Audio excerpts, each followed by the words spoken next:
Hello sir, ఈరోజు మనం ఈ క్లాస్లో 1.6 క్వశ్చన్ వచ్చేటప్పటికి 1.6 ఆప్షన్ గ్రీక్స్ హెడ్జింగ్ లో ఎలా సహాయపడతాయి అనేది అయితే ఒకసారి చూద్దాం. ఆప్షన్ గ్రీక్స్ హెడ్జింగ్ లో ఎలా సహాయపడతాయి?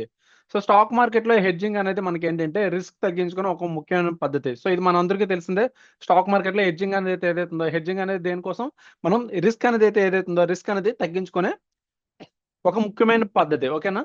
ట్రేడర్స్ ఎవరైతే ఉన్నారో, ట్రేడర్స్ అనేవారు ఎవరైతే ఉన్నారో వారు తీసుకున్న పొజిషన్ వ్యతిరేక దిశలో వెళ్ళిన హెడ్జింగ్ వల్ల నష్టాన్ని అయితే నియంత్రించవచ్చు. ట్రేడర్స్ వారు తీసుకున్న పొజిషన్ కి వ్యతిరేక దిశలో వెళ్ళినా, లేదంటే హెడ్జింగ్ వల్ల కూడా వారి యొక్క నష్టాన్ని అయితే నియంత్రించవచ్చు. అంటే ఈ సందర్భంలో ఏంటంటే మనకి ఆప్షన్ గ్రీక్స్ అనేవి మనకి ఒక కీలక పాత్ర అనేవి అయితే పోషిస్తాయి. ఒక పెద్ద పాత్ర అనేవి అయితే పోషిస్తాయి. ఒకసారి చూద్దాం. మొదటగా ఏంటంటే డెల్టా కోసం మాట్లాడుకుందాం. ఈ డెల్టా ఏదైతే ఉందో హెడ్జింగ్ లో అత్యంత ముఖ్యమైన గ్రీక్. మనకి ఏవైతే గ్రీక్స్ ఉన్నాయో గ్రీకులలో డెల్టా ఏదైతే ఉందో డెల్టా అనేది హెడ్జింగ్ లో అత్యంత ముఖ్యమైన పాత్రగా అనేది అయితే పోషిస్తుంది. అంటే లైక్ ఎగ్జాంపుల్ మనం చూసుకున్నట్లయితే ట్రేడర్ లో ఇక్కడ ఏంటంటే ట్రేడర్ లో తరచుగా డెల్టా న్యూట్రల్ స్ట్రాటజీని అయితే వాడతారు. ఎక్కువ మంది ట్రేడర్స్ ఏం వాడతారు? Delta neutral strategies. అంటే ఏంటి? పోర్ట్ఫోలియో మొత్తానికి డెల్టా విలువ జీరోకి దగ్గరగా ఉంచడం. పోర్ట్ఫోలియో ఏదైతే ఉందో పోర్ట్ఫోలియో మొత్తానికి ఆ డెల్టా విలువ ఏదైతే ఉందో డెల్టా విలువ అనేది జీరోకి దగ్గరగా ఉంచడం. దీనివల్ల ఏమవుతుంది? దీనివల్ల అండర్లైయింగ్ స్టాక్ ధర కదిలినా, ఒకవేళ అండర్లైయింగ్ లో ఉన్న స్టాక్ ధర ఏదైతే ఉందో అది మూవ్ అయినా, ఆప్షన్ పొజిషన్ వల్ల వచ్చే లాభ నష్టం అనేది ఒకదానితో మరొకటి సర్దుబాటు అనేవి అయితే చేసుకుంటాయి. ఇది ఇంపార్టెంట్ పాయింట్ మనకి. ఒకవేళ అంటే అండర్లైయింగ్ స్టాక్ ప్రైస్ అనేది మూవ్మెంట్ అయినా, ఆప్షన్ పొజిషన్ ఏదైతే ఉందో ఆప్షన్ పొజిషన్ వల్ల వచ్చే మనకి ప్రాఫిట్ అండ్ లాస్ ఏదైతే ఉందో ఒకదానికొకటి మరొకటి అడ్జస్ట్ అనేది అంటే సర్దుబాటు అనేది అయితే చేసుకుంటాయి. ఎగ్జాంపుల్ ఒకసారి చూద్దాం. అంటే ఒక స్టాక్ లో లాంగ్ పొజిషన్ ఉంది అనుకుందాం. ఓకే, ఒక స్టాక్ లో లాంగ్ పొజిషన్ ఉంది. అదే స్టాక్ పై పుట్ ఆప్షన్ మనకి ఏదైతే ఉందో పుట్ ఆప్షన్ కొనడం ద్వారా ఏమవుతుంది? డెల్టా అనేది న్యూట్రల్ చేయవచ్చు కదా. అంటే ఒక స్టాక్ లో లాంగ్ పొజిషన్ ఉంటే మీరు అదే స్టాక్ పై పుట్ ఆప్షన్ కొంటే ఏమవుతుంది? అక్కడ మనకి ఏమవుతుంది? డెల్టా అనేది అయితే న్యూట్రల్ అనేది అయితే అయిపోతుంది. అదే విధంగా ఒకసారి గామా అనేది అయితే చూద్దాం. గామా ఏ విధంగా ఉపయోగపడుతుంది? గామా కూడా మనకి హెడ్జింగ్ అనేది అయితే సహాయపడుతుంది. ఎందుకంటే గామా డెల్టా మార్పు వేగాన్ని అయితే సూచిస్తుంది. గామా అనేది ఏంటి? డెల్టా మార్పు వేగాన్ని అయితే సూచిస్తుంది. అంటే ఒక పోర్ట్ఫోలియో ఏదైతే ఉందో పోర్ట్ఫోలియోలో గామా అనేది ఎక్కువగా ఉంటే మార్కెట్ లో చిన్న కదలికలకే డెల్టా మారిపోతుంది.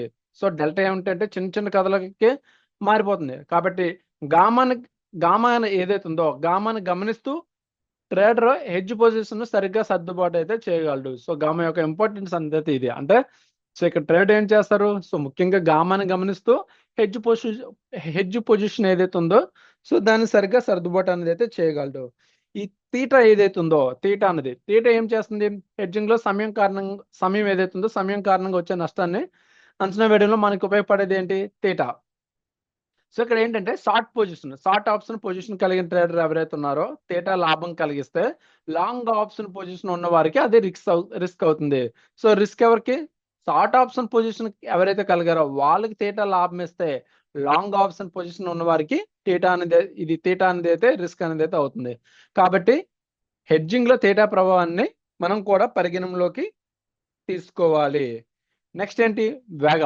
వేగా ఏం చూపిస్తుందని మాట్లాడుకున్నాం. ముందు క్లాస్ లో కూడా మనం మాట్లాడుకున్నాం. వేగా అనేది వాల్టైలిటీని అయితే సూచిస్తుంది. వేగా అనేది వాల్టైలిటీని అయితే సూచిస్తుంది. అంటే మార్కెట్ లో వాల్టైలిటీ ఒక్కసారిగా పెరిగితే ఆప్షన్ ప్రీమియం కూడా పెరుగుతుంది. కాబట్టి వాల్టైలిటీ పెరిగే అవకాశాలు ఉన్నప్పుడు వేగా ఆధారంగా సరైన హెడ్జ్ పొజిషన్ అనేది తీసుకోవచ్చు. వేగా ఆధారంగా సరైన హెడ్జ్ పొజిషన్ అనేది అయితే తీసుకోవచ్చు. నెక్స్ట్ ఏంటి మనకి? రో. ఈ రో ఏదైతే ఉందో రో అనేది ఎక్కువగా దీర్ఘకాల హెడ్జింగ్ లో ఉపయోగపడుతుంది. లాంగ్ అంటే దీర్ఘకాల హెడ్జింగ్ లో ఉపయోగపడుతుంది. ఎందుకంటే వడ్డీ రేట్లు మార్పు దీర్ఘకాల ఆప్షన్ పై ప్రభావం చూపుతుంది కాబట్టి. అంటే ఇక్కడ మనం సంక్షిప్తంగా మాట్లాడుకోవాలంటే హెడ్జింగ్ లో ఆప్షన్ గ్రీక్స్ ఏవైతే ఉన్నాయో అవి రిస్క్ అంచనా ప్లస్ పొజిషన్ సర్దుబాటు ప్లస్ వాలిటిలిటీ ప్రభావ నియంత్రణలో కీలక సాధనాలుగా ఉపయోగపడతాయి. ఆప్షన్ గ్రీక్స్ అనేవి రిస్క్ అంచనా ప్లస్ పొజిషన్ సర్దుబాటు ప్లస్ వాలిటిలిటీ ప్రభావ నియంత్రణలోకి కీలక సాధనాలుగా ఉంటాయి. అంటే గ్రీక్స్ లేకుండా హెడ్జింగ్ అనేది మనకేంటంటే అందంగా చేసే ప్రయత్నంలా ఉంటుంది. గ్రీక్స్ లేకుండా హెడ్జింగ్ అనేది మనకి అందంగా అంటే కళ్ళు మూసుకొని చేసే ప్రయత్నం లాగా అనేది అయితే ఉంటుంది. ఇది ఏదైతే ఉందో మనకి కంప్లీట్ గా ఆప్షన్ గ్రీక్స్ హెడ్జింగ్ లో ఎలా సహాయపడతాయి అన్న దానికైతే వివరణ. Okay, thank you.